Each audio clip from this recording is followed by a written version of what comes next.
ভাইয়া ভালোবাসা মানে কি?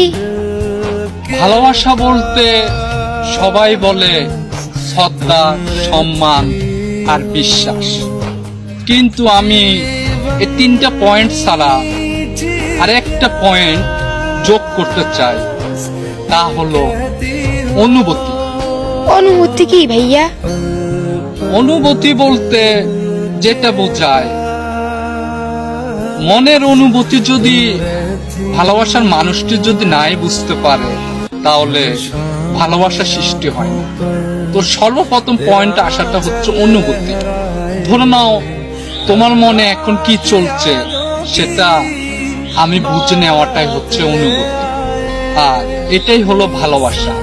অনুভূতিটা যদি মনের মাঝে কাজ না করে তাহলে কখনো ভালোবাসাটা মন থেকে জন্মায় না।